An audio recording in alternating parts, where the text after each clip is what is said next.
Hey y'all, welcome to the home office.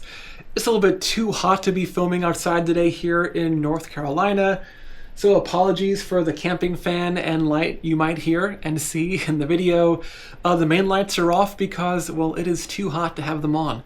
And I need these creature comforts so I can ramble, which I'm already doing. But today, I'm going to be rambling about the Nikon D3500.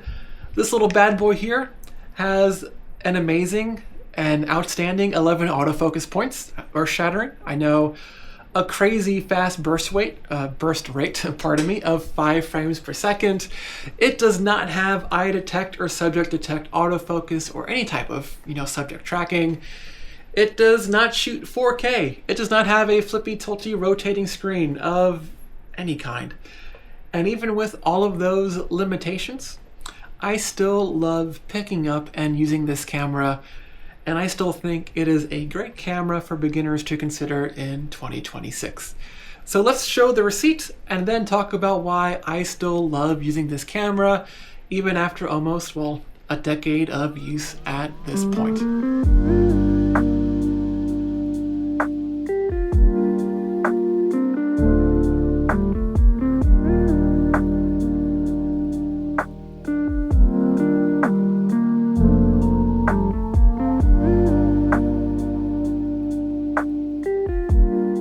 So welcome back. There are probably 3 or 4 main reasons why I still love using the Nikon D3500.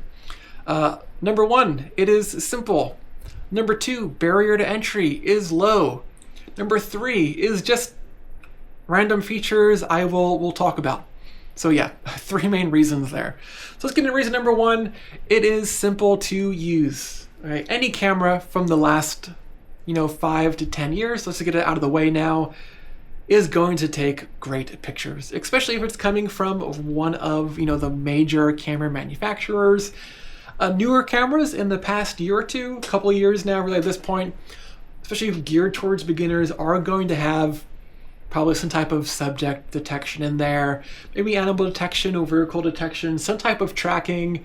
They probably all almost have some type of flippy, tilty screen in them, record 4K, and I'm not going to say those things aren't great.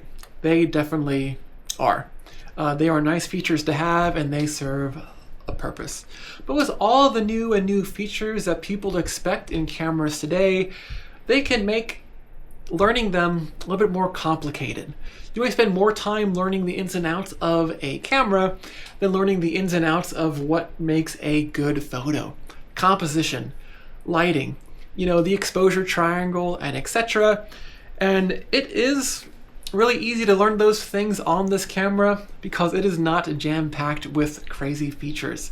The menus are simple. They are easy to navigate, and they still have the things that really matter when it comes to taking a good photograph, or things I feel like most photographers, especially when starting off, should know. What are the metering modes? What do the different ones mean? What is a raw image? Still shoots raw. I can shoot JPEGs. You can shoot both on there as well. Things that, when you look them up, will be useful and can be applied to all different types of photography skills as you move along down the road. And with this simplicity of features also entails a feeling of participation. And what do I mean by that? Modern cameras are great. I just watched a video from somebody I love learning from, and they talk about sometimes where they use their Sony A1, they kind of just get lost, right, in its capabilities. They take pictures of birds and sports, and with pre-capture, they never really have to think about what they're doing. They just hold down the shutter button and it works. And if you're doing a paid gig, or that's your living, that is great, right? That is a great thing to do. But for a beginner, that takes away part of the learning process. Especially with a DSLR, the mirrorless EVFs, you make a change in the setting, that will be reflected in the screen. That is not the case with the Nikon D3500 or really most DSLRs. When you look through the optical viewfinder, you just see what the lens sees, essentially. So what does that mean when I use it? I'll take a couple of pictures, and then I'll look through them and see what they looked like, making sure that my vision was captured. And if not, well, let me make those adjustments and take them again. And it's going to inspire that curiosity in a beginner, at least in my mind. It still does for me, even though I find myself checking the photos I took less and less, because I usually know what I want, right, for a picture these days. I know what I want the aperture to be, what the ISO, the shutter speed should be, etc. But I still like to check it going through every so often, and I did all the time when I was starting off. On the topic of participation and simplicity, the autofocus on this is not great. You may be thinking, like, how is that a plus when starting off? That may mean all of my photos are blurry. And it might. You're not wrong if you think that. But a lot of folks, when you're first starting off, may get lost in autofocus menus. Oh, what is this sticky tracking? What is wide? What is small point? What is, how do I switch between all the people in the frame here? And if I'm doing a paid gig, I'm going to want those autofocus capabilities, sure. Yes. But, having, I don't want to say a bad autofocus, and it's not great, but it's still usable. But having that limited autofocus points may help me learn more about composition, how to change the angle, or more importantly, something that may be kind of crazy for today's day and age, is a manual focus and zone focusing. When I use this camera and the lenses, even though they have, the autofocus capabilities, I still find myself using manual focus, putting it up, to the EVS, and just slowing down and enjoying the photography process. And I think learning how to, do zone focusing and manual focusing is still a really valuable skill and, anybody's photography toolkit here in 2026. And that is, point one wrapped up, I guess, pretty well. Point number two, I said, I believe, was affordability, barrier to entry. We're kind of lump those things together. Smartphones today are great. Most people have a camera on them, and they may want to learn a bit more about camera photography. And the barrier to entry with this camera is low. It is cheap. You can find these all over Facebook Marketplace. You can find them on eBay. You can find them on sites online for a couple $100, and usually it's going to include the kit lens. This was like a beginner DSLR that was sold back in the day that came usually with one or two kit lenses, something from like 18 to 50, and then like a 70 to 200 or 70 to 300, something along those lines. I could pull mine out, but you get the idea. Usually people will sell those things together. So I can spend about $300, get a good camera, and learn about, how to take a steady picture at, 200 millimeters and not get the lens blur. See if I like even using a camera. Do I like how a camera feels in my hands? Maybe a camera this size, which is not actually that large at all compared to some cameras today, you don't like, and maybe you want to move towards more of a, pocketable camera, something along those lines. You're not going to spend a ton of money and turn out that maybe 3, 4, 5, 6 weeks or months down the line that I actually don't enjoy doing this thing, photography in this case, and you haven't blown a lot of money on it. And if you do love it, well, great, you saved a lot of money. A beginner mirrorless camera, let's go with the Lumix S9 camera I loved. Have a video on it, had some issues, talked about it. Anyways, rambling aside, let's get back on focus. That was a kit lens, so let's say it's about $1,200 to $1,300. Well, with the grand I saved by purchasing this D3500, I've saved about $1,000, or like I just said. What can I use that money for? Maybe going on a photography trip, right, for a weekend.